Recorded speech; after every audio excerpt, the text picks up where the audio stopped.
Oh, thank you. All right. I think we're going to get started, everyone. Hi, good evening. Thank you for being here. Thank you all so much for coming. And Yasmin, I'm so excited to be in conversation with Me too. you. I'll do a little quick intro of myself, and then I'll read an intro of you, or a little bio. Yeah. Sound good? Sounds great. So I'm Aishwarya Iyer. I am an LA resident, not a local or a native, but I'm an LA resident and local, I suppose, now. You're part of the community. Part of the community. Yeah, I think so. I'm the founder and CEO of an olive oil company called Brightland. We make really beautiful, delicious olive oils, vinegars, and honey, and we source everything from really small family-run farms right here in California. And Yasmin and I met a few years ago, and via like online Instagram, and then through Instagram, of course, and just really connected, I think, through our shared love of food and maybe slowing down and being more intentional and present in how we think about things.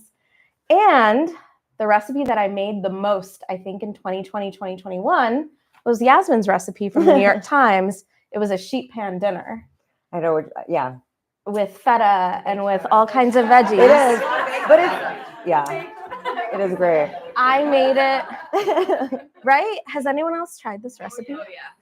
But like my favorite thing is I remember when I pulled it out the first time, I was like, no one is gonna like this. It is so boring, like blah blah blah. And I was like, whoops, I was wrong. It's a huge winner. Yeah, and so now we're here today to celebrate your latest cookbook, Cook Simply, Live Fully. Yeah. And just to give a little bio, Yasmin Fahr is a food writer and regular contributor to the New York Times Cooking. Along with Cook Simply, Live Fully, she is also the author of Keeping It Simple and Boards and Spreads. Boards and Spreads is also one of my favorite cookbooks, by the way. Her writing and recipes have appeared online and in print publications such as Epicurious, Food 52, The Kitchen, The Guardian, and The Washington Post. She currently lives part-time in Menorca, with previous stints, both lengthy and brief, in New York City, Los Angeles, London, and Miami. All over. So I want to start by asking you about the structure of this book, which I thought was really interesting. The recipes are divided by not appetizers, lunch, not types of cuisine or like arenas chicken or pastas. The recipes are divided by energy level and mood. So talk to us about that. Yeah. So when I started writing the book, I was actually in Menorca by myself for 7 weeks after trying to move to Miami, and it didn't work. And so during that time, I found that, I decided what to cook based on my energy level and mood. And so that's how I sort of set up this book, because I think, I think doing that is a way of like self-care. Do you know what I mean? To be kind of honest with yourself and taking a moment to be like, well, what do I really need? What do I have the energy to do? And like what we were saying before, not what I should be doing. It's like, I shouldn't make this, I shouldn't do this, but what do I feel like? And so that's kind of what I did it. And I think it's more real life too, to be honest, of having like lap dinners when you have no energy to make something. Yeah, really can you quick. Tell us about lap dinners? Yeah, so lap dinners is when you have no energy at all and you just don't want to prep a thing, you don't want a cutting board, you're about to get takeout. And so it's meant to be meals that you can eat on your lap very easily, usually for like 1 or 2 people. And then we go into coffee table dinners, which is like your average weeknight meal. So maybe like a sheet pan recipe, something simple, maybe like 30 minutes or more, like the sheet pan broccoli or baked feta is an example of that. And then at the dinner table, we have a bit more energy. And then there's like a big bowl salad section and sides and all of that. So yeah, I think it's meant to like capture the different moods you have every week. So I feel like my moods are always like this. I'm not really a stable person. So I don't know, maybe other people are, but I'm not. What recipe in the book or recipes do you feel best capture your cooking philosophy? And how would you describe your cooking philosophy? Let's start there. Okay. I think it's definitely simple, fresh, flavorful, and like lots of herbs and spices. But I do eat protein, so I know not everyone does, like meats and fish, but I think you could skip those as well. I think in general that baked feta probably is my cooking style. Like it's very simple, it's easy, it's creamy. There's lemon, there's herbs. and I love feta. But I think in the book, like there's a lot of really simple pastas. Like there's a lime and sumac, which is like a lemony spice. So I think that gives like a bright flavor with lime, but it's also a little bit different and interesting and warming with feta. So yeah, I think that kind of cooking, it's easy, but makes you feel like you did something impressive. You really didn't do very much. Tactically, how many times do you test a recipe before you decide it's going in the book? Every recipe I do at least twice myself, and then I have a professional cook do it, and then like a series of home cooks too. Wow. So I think the home cook, I mean, I think for different reasons, like the professional tester, she's really good for like technical things. If I'm like, okay, this isn't quite where I wanted, what can I do to make it a bit better? But I think the home cooks are really helpful for every day because they're like, this was annoying, this was unhelpful. That could be a lot easier about this, or like, what does this mean? So I think a lot when you cook a lot, you get really used to using the same instructions over and over again. And so when you have a home cook responding to you, they might say, oh, I don't actually know what that means, or stuff like that. So that really helps me adjust the text and recipes. How do you decide what goes in and what stays out at that point? Sometimes it's just space, like a lot just gets cut because of spacing or repetition, or someone might be like, that's not very interesting, or an editor, things like that. So it can depend. But I think I just start with like a giant Excel sheet of ideas, or that start in my phone and then an Excel sheet, and then kind of put them up on the wall to see what I want and kind of lay out the like flow of the book that way, and then chapters. And in this one, especially because it was like energy level and mood, I did it by the seasons. The beginning is like more summery, spring, and then moves into winter. So it was trying to find the balance of that as well within each chapter and the book. Something that always blows me away about cookbooks is that you're not only telling people how to cook something, but you're also telling a story behind it. Yeah, every recipe that's has why narrative amazing. And there's so much story. Yeah. How did you navigate that? And, did you have moments where you're like, I have nothing to say about this? Yeah. Just please make it. It's tasty. Yeah. And I think some are very natural. Like you're like, oh, this came from this story, this wonderful, exciting thing. And others, it's like, like, do I just repeat what's in the recipe? Yeah. And I think in the beginning chapters as well, it's less story, and then it goes more into ones later. But I think it can be a mix. Like sometimes it's helpful to give instructions or variations or things like that. But for me, I love recipes and cookbooks because of the stories. Like, I think that's what brings them alive. And so I probably do too many words, but I try to do a lot of stories because I think it really gives something of the author, and then you can learn more about them versus just a recipe online, What ingredients are in your must-have arsenal? Oh, so definitely feta. I say like in Parmesan or like a hard cheese, like a grating cheese are great. Lemon, anchovies, lots of spices, but in the book I only use 6, which I think you could actually get away with. Oh, that's interesting. What 6? Cumin, sumac, turmeric, paprika, and did I say 6 yet? And oregano and red pepper flakes. Yeah. Good job. Yeah, I use red pepper flakes a lot. Well done, I do. You're like, come on, it's the main ingredient. Yeah. How do you think about, everyone here and just generally your cookbook readers taking and adapting recipes? What have you seen, and how do you think about that when you're creating the recipes? I love it. I mean, I think some people don't want people to change their recipe, like they've worked hard to create it. And I think all my recipes will work as they are, but I love when people make swaps or changes. Like if you're in the New York Times comment section, like people are very passionate, which I enjoy, and sometimes it's not always helpful, but like when it's constructive and it's, genuine, I think it's actually really great for other cooks and myself to see what people are cooking, what annoys them, what they like, because we all have different preferences, like someone might not, a lot of people don't like cumin as much as I do. And they're like, okay, what do I do if I don't like this? And other people give them swaps, which I think is great.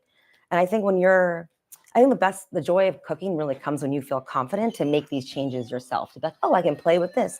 I can do this. And so I think having recipes that are flexible and that can take these changes is really important to me too.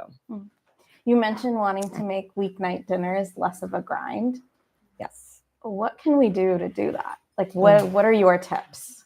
So I'm a big fan of like sheet pan meals. I think whatever is simple, but I think using a lot of spices and herbs, you can really achieve a lot in a short amount of time. Like you don't need to do so many steps. You can add a bit of lemon or vinegar, and that will really, I hate the word elevate, but kind of elevate your dish from something flat. So I think just using simple ingredients in a way together can really make an interesting dish in a short amount of time.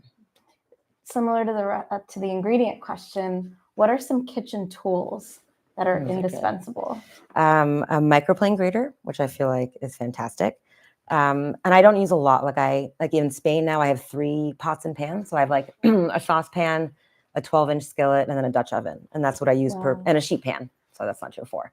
But that's pretty much what I use for everything. Because I don't think you really need a lot to make great food, And I think it's nice to have a lot of pots and pans and things for this, but you can really do a lot with a little. Yeah, it's like simplify. That's what I'm trying to do. How do you approach pairing flavors? Can we talk about that a little bit? Yes. Because the way you're talking about it, it feels intuitive, but for so many people it isn't. Yeah. No, I agree with you. And I think the problem is it does feel intuitive for me that I don't consciously think about it. So I think when I'm working on a recipe, I will maybe get an idea based on like an ingredient or like a dish that I sort of see, and then I'll work backwards or within, but okay, I could do this with this or add this together. And then I can sort of feel in my mind whether it's balanced or not, if that makes sense. It's like, oh, it needs something creamy, it needs something acidic, it needs something textural. So I think if you're thinking about a dish, it should have like texture, acidity, I think some kind of like, I hate, not mouthfeel isn't a great word, but like creaminess, something like that. And then, so I think those sort of things. But I do think one of the things about cooking a lot, like let's say from this book or other books where you're following recipes, soon you start to get an idea of what tastes good to you. And I think that's what's really important about cooking ultimately, is like when you try and taste and be like, okay, it needs a bit more of this. So a lot of it is experimenting. Like there's not a quick way to be like, here's the answer, but I think with trial and error and really tasting and thinking, you can start to get a sense of what you like and what tastes balanced to you and good. Who in your life do you go to when you have a set of recipes or something new that you've tried and you're like, okay, if you like it or don't like it, that's it? I will text my sister a lot and I'll be like, does this make sense? Does this sound horrible? Like, would you eat this? And she'll be like, yes, no, maybe, So I think that's usually like the first trial run of an idea. And like when I pitch recipes, send in like a loose idea. So like a title and like, here's why it's interesting and here's how I see it. So even a lot of that I'll ask them, and even Nicole as well, both of them. Like, what do you think about this? Like people who love food in different ways and are knowledgeable about food. It's really helpful to get, and our cooks themselves. So well, tell us about the New York Times, being a New York Times contributor. Yeah, they're great. Because the cooking section is just they are phenomenal. So wonderful. Yeah. What is that like? How do you decide what recipes you want to contribute to the Times, and then what does the process look like? So usually you send in like batch recipes. So by season, they'll be like, okay, for this season, we're looking for this kind of dishes. Can you send 8? I mean, this is how it is for me. I don't know for every person, but can you send like 8 to 10 ideas? And that's when I'll do what I said, like a title, a rough description, and then like rough steps, like not measurements, but like kind of how I see the technique or process going. And then I think they meet with their team and then we'll be like, okay, this sounds great. This sounds great. Can you do this? And then I'll send in like 6 or 5 at once. And then they get, and so I test them twice and then someone else tests them as well and they get edited. So, and then they get photographed and made again. So it's a really thorough process. Like that's why they work, they're really diligent and they're so nice. And everyone's like part of the community is really lovely too. It's just. The community's amazing. I know it is. It's like, it is really nice. Like I love the comments and I mean, most of them. I can't say across the board, but but it's nice to read. Which section of the book was the most fun for you to work on? Oh, I think lap dinners, because it was very different. So like there's not traditional measurements in there. So I'm asking people to like swirl olive oil, like use salt and like moon waves and things like that. So this was sort of my way of getting people to become more intuitive cooks, to really think about how much they're putting in, how to do it, what looks right, and then not just relying on the numbers. And I don't know if people like it or not. Like I haven't gotten feedback, like, because you don't get real-time feedback with books like you do in New York Times. But that part was really fun for me because it was different. And I think it started when I was in Menorca because I went there sort of on a whim and I didn't have measuring spoons with me. And I went to like 4 or 5, and it's a small island. So it's not like, I'm sure other parts of Spain, they have it, but I went to 4 or 5 cooking stores and none of them had it. And I was like, this is so weird. I don't understand. So I started using just like a small spoon to measure. And then I learned like they don't actually use them there. Like their recipe ingredients are like lap dinners, which I didn't know. Like they'll like take a cup of this, take a spoon of this. And so anyway, I was like, oh, ha, but it inspired lap dinners because I didn't have a measuring spoon. So I was like, what do you do if you're traveling and you don't? I don't know. So that part was very fun for me. Can you share a memorable story from one of the recipes and how they came to be? What is a good one? Yes. Okay. There was one where I was with Nicole in, actually, I don't know. Is it a good one to share? I mean, I loved it. I loved experiencing So we went to Here's Looking at You, which I don't know if any of you have been to. It was really good. And we sat at the bar, and there's this dish of cockles, which are like small clams with kind of like a spicy ramen like broth. And we were sitting at the bar, and there was like a really friendly guy next to us, and he was alone, so we were just chatting with him, and he was this like super sweet lawyer from like Alabama, and was literally saving the world. Like, is the nicest human we've ever met. And then we're eating these cockles, like, oh my God, they're so good. And it was like, you have to try some. And so he's like, okay, I'll try. Like, weird, but he tried it and had it, and he shared his food. And it was just like one of those fun nights where like, restaurants and people are so great. And so that inspired a recipe where it's like a quick version of that broth with clams. So. But what was the dish called that Here's Looking at You? What was it called? Big cockle energy. No, that's what it's called in the book. It was also called it out there. Oh, was it? No, I thought we just started saying that. Did we just start I think we just started saying that. that. We were drinking too, so it's not just like the food only, but yeah. Yes, exactly. What advice would you give to somebody who wants to be a more intuitive cook and doesn't know where to start? Okay, so I would say to start, just start cooking. Like, I think find a book, any book or recipe that you like, and just work your way through it. And I think the thing to pay attention to is as you go, taste it and just take a moment to think about it, which sounds sort of weird, but I think that's how taste memories start, where you can associate certain tastes with memories and things like that. So by going through there, adding more salt, adding more lemon, you'll start to get an idea of what tastes good. And then I think in the future, you can start making your own recipes and your own dishes. But I would start with simple recipes, with cookbooks that you trust and you like, and just keep cooking, and don't worry about it. Like, just have fun. Because, if you mess up, you'll be okay. It's not a big deal. Yeah. What advice would you give to somebody who maybe wants to write a cookbook one day or wants to at least pass down some recipes? Oh, I think that's a great idea. Yeah. No, a cookbook is it's very fun. Actually, I love hate it, if that makes sense, where it's so much work that when you're done, you're like, I'm never doing this ever again in my entire life. Which part is the most amount of work? Oh, I think the most fun for me, actually, I don't know. Well, I think the beginning part where it's like this huge idea and you can do whatever you want is really exciting. And then it's just you creating these recipes and ideas, and that's really fun. And then it becomes a photo shoot where it comes alive and you work with other people, which is nice because you've been alone for like many months in a year, So that part is great. And then you have, it's true, but then you have your editor and so there's different parts. But then I think when you're trying to get it into book form, you're really editing for space and for clarity and all of that. And that part isn't as fun because you have to cut things, you have to change things, and then, yeah. And marketing and all of that becomes very difficult, but all of it's good, Yeah. And then advice in terms of I think in ways it's getting harder to publish cookbooks these days. But I think it's a good thing to do, and it's wonderful to have a book that's yours, and you meet people who are cooking from it, and then you get to do things like this. So it's very different than just publishing recipes online. But I think there's other ways to get your recipes to people than just books as well. But I think if you did want to do it, I think you need to sort of have not a background of some sort of a collection to show people. And I think now, like we were saying, social media is good or bad, a large part of getting a book deal. So I think sometimes that is a big part of it. So not to be discouraging, but yeah. Who are you most inspired by right now in food? I think Julia Turshen, she's a wonderful cook, and her newsletter is fantastic. And she is someone who obviously knows what she's doing. She's super successful, but I think she's also very vulnerable and just herself. And I think it's really wonderful to watch someone be fully themselves and just be really happy about it, and watch her be so excited about her recipes, what she's doing. and not try to like follow trends or do this. Like she's just doing what she loves and what she's excited by. And I think that's very encouraging in a world that can kind of encourage people to do things the same way, you know? Mm.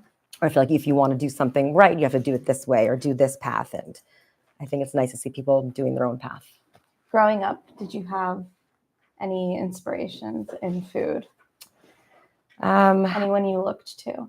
Actually, my parents were very good cooks, and my dad loves to cook. And so I think dinner for us as a family was really important. So we almost always ate together. So I think food for probably my sister and I are very important. And we both work in food now. So I think in a way that probably shaped our careers and just a lot of happy times around the table. Yeah. When was the moment where you decided, or if there was a moment, or what was the journey to decide to do this full time? It actually kind of happened very fortuitous, like randomly and luckily. So I worked in food. Like I went to grad school at NYU for food studies, and then I worked at Food and Wine magazine and a startup. And then I got very burnt out and was like, okay, I don't want to be in food media at all anymore. And so I worked as a undercover hotel and restaurant inspector for Forbes Travel Guide. So I was, very different. So I traveled the world alone and was just like going to restaurants and hotels and pretending to be like, I don't know what, like not myself. And so then after 4 years, I was like, okay, what am I going to do? Because it's a very hard job to leave, but I sort of reached the limit of what I could do and grow. And then my friend who I worked with moved into book publishing. And during that time I was traveling, I had a recipe column for Serious Eats, which was like One Pot Wonders. And so she was like, hey, Yas, like, do you want to do a cookbook based off of your column? And so I was like, sure, why not? And then that book ended up doing well. And so that kind of turned my path into it. But I think I've always been like a book lover since I was a kid and cook. So I think it felt like fated in a way. It just took me a while to get there. Can we just ask a hotel question? Absolutely. What was the most fabulous hotel that you stayed at that you would recommend all of us that's hard. It's still hard. It's like, gosh, what is it? I mean, I think any of the Paris hotels are incredible. Like, those are super nice. Like the Peninsula, Le Maurice. Like, I'm sure. I think the Opposite House in Beijing is really cool. Like, it's very like art focused, so they have different installations inside, which is really nice. But there's just so many, and it's too hard. I love how casual you are about it too. No, but I think also like you become very jaded when you do that job. So you're like, I'm going here, I'm going there. And then it's like, oh, this is not normal. But to me, it felt normal and exhausting. You know, and I was like, oh, my life is so hard. But it was not hard in any way, you know. What is something that you would want all of us to know about Menorca food culture?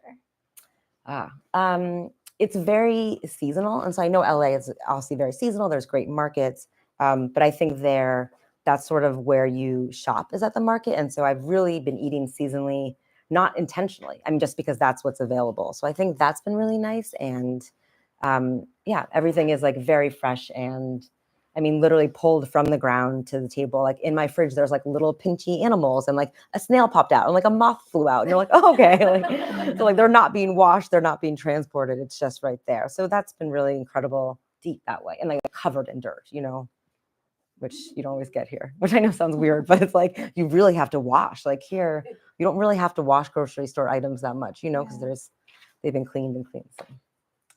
If you had unlimited time and resources, what would be the dream book or cookbook that you would want to write? What would it be like? Oh, that's hard.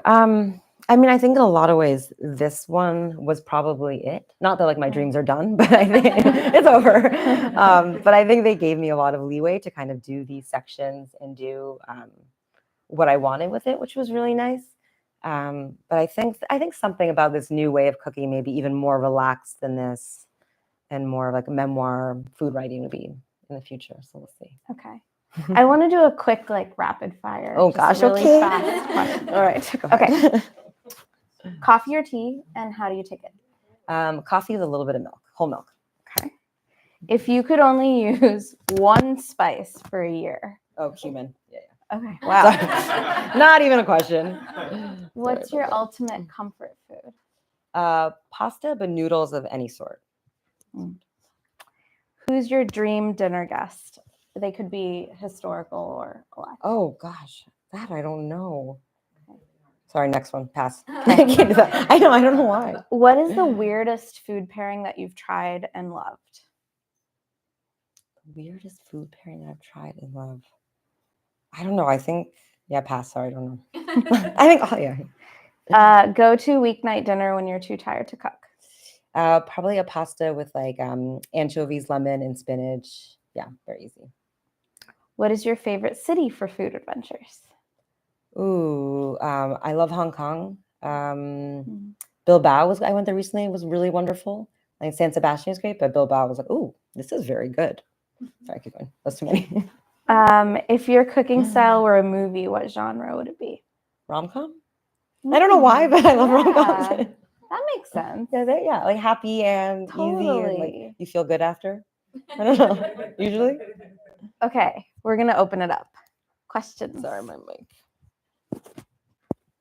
Yeah, thank you. Sorry, it took me a second. The magnet was stuck. And I got it.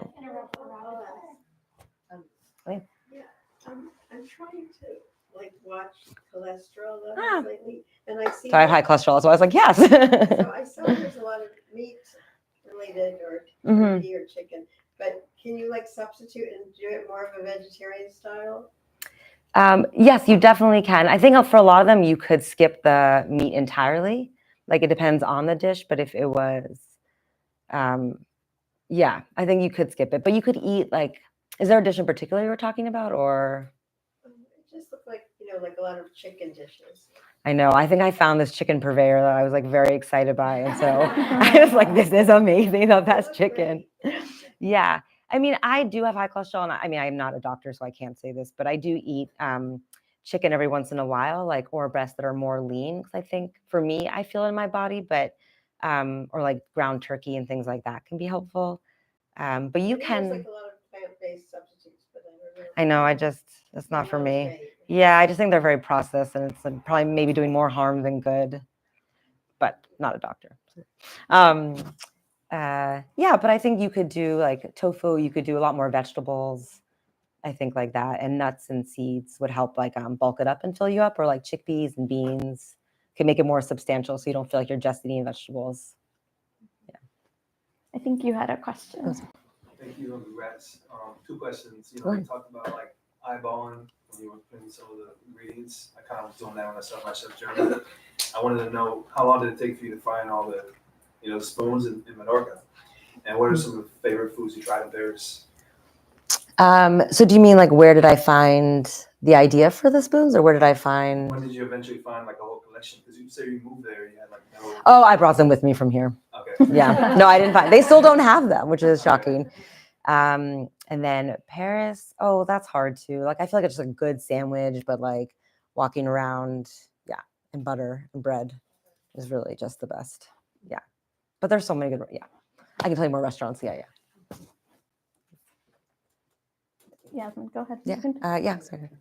One of the questions she had asked was how, like, what tips would you have for somebody who wants to write recipes? Yeah. I was just talking about how my mom is like, oh, just a little bit of this and a little bit of that, but like I'm not a cook, Mine so too, it doesn't so make sense to me. Yeah. So like, how would you go from that to like instructions on how to make a meal? So I've done that too. My mom's the same way. And she's like, how do you know it's done? Like, you just know. I'm like, really unhelpful, But I would watch her or video her if you can. And then that way you'll see the amount. And then maybe as she's like about to spoon, kind of see if you can see how much it is and then measure. Or like, I mean, it might be a bit halted for her, but try and stop her and pour it into something and get an idea. And if you do a video, like you'll have a visual reference. And I think that's more helpful than just the written words. And then you can transcribe it, which is what I've done too, is like video and take notes and then try it again. Yeah. But it is hard, isn't it? And you're like, thank you for the advice. Not if you're cooking, it's hard. I'm like not a cook. So I don't know. Well, you can send it to me and I'll do it for you. And I'll send it back. I appreciate that. Yeah, go ahead, yeah. How do you think about, I think kind of related to her question, like how do you think about balancing nutrition and as you're putting to like, do you think about like adding protein and fiber and things like that to meals, or is it kind of like more intuitive like it has? I think it's a bit of both. Like I think whenever I eat something, I also want to feel like it's good for me and also good for whoever is eating it, So I think there is a responsibility in that. So I don't do a lot of like very heavy or rich foods for that reason. But I think when I'm creating a dish, I do try to think like, okay, can I sneak some green in here? Can I sneak a bit of protein in here? I think like spinach and kale are easy things to put in the end of a lot of dishes so that you get a bit of those nutrients, you know? But I think, yeah, it's good to try and have a balance. So I think of that. Yeah. So I know you live in another country. Mm. Do you find that the ingredients that you get from Spain or France, how does it differ from if someone's trying to make the exact same dishes here in America? Yeah, no, and I was actually very worried. I was like, can I still, I'm sorry, I don't know why I'm so bad with this mic. I think my hair keeps getting onto it. There. They are different and they're not at the same time. Like, so I think the recipes that I do are fairly simple. So I think when I moved there, I was even asking my editor, I was like, can I still develop from here? Because they are different. But what she said, which I think is true, is like, because they're simple, they do translate. But I have found that ingredients there are almost fresher. So like they have less water content or things like that. And so they cook faster. So I think that's why it's helpful to have someone here test them again to make sure the timing and everything is right. Yeah. But no, that's a good question because it is different. Like it's the same, but different. Yeah. Well, depending where you are, but great questions. Yeah. Okay. Would you consider writing a book about your experiences going undercover in hotels? I know. I have an NDA with them, so I can't do. I know. Otherwise, I think I tried, and they're like lawyers, like no. Yeah. Did you ever? Are you interested at all in like exploring opening up a restaurant? Or? No. I mean, I love restaurants, but they are like a labor of love. There's so much work, and I think you really have to want to do that more than anything else. And I think I really value freedom and flexibility. So, not what you got with restaurant life. How do you become a recipe tester? I know. I don't know how they actually do it. Yeah. I can try and find out for you, but I think, but it is a good job. But it's actually a very hard job. Like you don't think about it because you have to really follow exactly and like take notes and be meticulous and weigh everything. It's not as fun as just cooking. Like I think it's harder than my job in many ways because there's less play in it. You know, it's like every line, every this, which is incredibly helpful. But yeah. Where's your next like culinary travel destination that you're excited to go to? You mentioned Bilbao, but I'm curious. Going to Europe? Are you going to South America? We were talking. I really want to go to Vietnam, which I haven't been. I love Vietnamese food, and so I really would like to travel and eat there. But I need to take more advantage of being based in Europe. Like I really haven't. I think I've been so happy to be there. I was like, I don't want to go anywhere, but I really need to. Well, you're like in a heavenly location. I know it's like, but I've gotten too cozy. It's good to move around. What do you eat for breakfast? I think it depends on my mood, and like the season. So I think winters it's more porridge, like with oats with milk and banana. Like I mash it in there, and then other times like toast with cheese and jam. Like there's this wonderful cheese there that's like a fresh, kind of soft cheese. I don't know actually what it is. Like I think in Portugal they have one, and someone in Italy said in Venice they found one similar, but it's very like it jiggles when you move it, like flan, but it also has like a bit of body and creaminess. So I eat that on toast, and they have a lot of fresh like fig jams and things like that. So that in the mornings. Yeah, but very simple coffee. Yeah. Can you imagine any one of your recipes that could have a lasting power that, for instance, 30 years later, people will still say, oh my God, I'm making Oh my God, I love that. I don't know. Yeah. Well, you hope for that. I don't. Yeah, of course. Is that my dad loved to cook. Yeah. And and they also entertained a lot. So people would come from all over the place. That's so and nice. His specialty was this rice pilaf that had the baked rice on the bottom. The tatty or like Yeah, the burn, not really, but brown bottom. And he would make it in such a way that he'd flip it, and so this beautiful crust.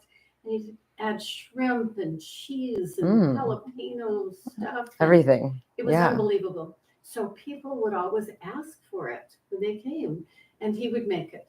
And so once I thought, okay, I've got to capture write it. this down, and it turned it was impossible. It turned out it was so precise. Like this is when you need to lower the flame just Yeah. a little bit. Mm. And then this is when you need to do this. So the recipe itself is like 3 pages long. Right. And you're like, wait a minute. But 30 years later, people are still writing to me at Christmas. I and love saying, that. We made your dad's pilaf today, and they're in Paris or they're in Wisconsin. I think that's so or- beautiful. Yeah. Yeah, and it's moving to me. It really is. And I think that's why food is so amazing. It has that emotional connection and memories, and it can be shared and it can live on. So I think that's why some are saying, or like to take recipes and write them down. I think it's so important because they are memories to share of like every dinner of this person who made it and then who makes it in the future, so like they live on. And yeah, I think it's really nice. Yeah. So can you imagine any I don't- particular one? I don't know. I don't know if I have the weight of that. Like, yeah. Baked feta. Yeah, I might do Yeah. that one. Which one? There's a New York Times recipe that I did, like it's a baked feta with like broccolini and lemons and tomatoes. It's very simple, like, which is the funny thing is like, it's like 15-20 minutes, but it's very popular. Yeah. But maybe that one might outlive me. Yeah. The internet loves that recipe. I That know. is for sure. And it was a mistake. I don't know if I told you this, like not a mistake, but it was like, so when I sent it in, that was the idea in my head, but I think the way I wrote it, my editor thought it was going to be something different.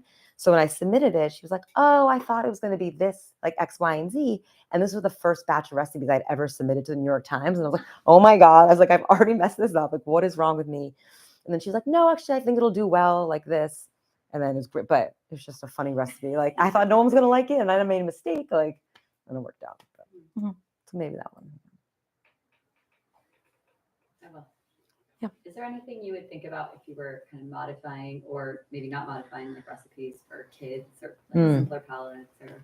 I mean, red pepper flakes or spice I would take out and maybe reduce the amount of spices. But I think kids are, I mean, if you expose them to things, I think they're very open to trying them, as long as you present it with them, give them like the option to try. Like my niece, like Ash, my sister did a really good job and she eats everything. Like she'll try everything. She might not like it, but so I think kids are more adaptable maybe than we give them credit, but I think, yeah, no, but I mean, I don't know. You never know actually. Yeah.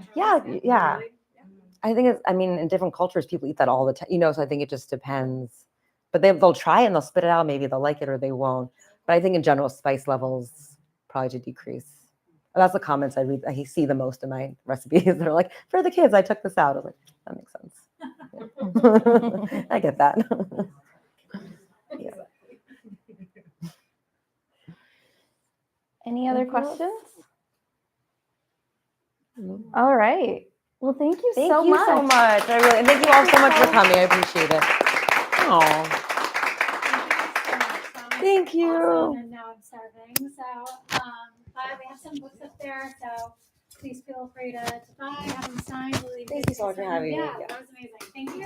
Thank you so much. Great questions. Very sweet.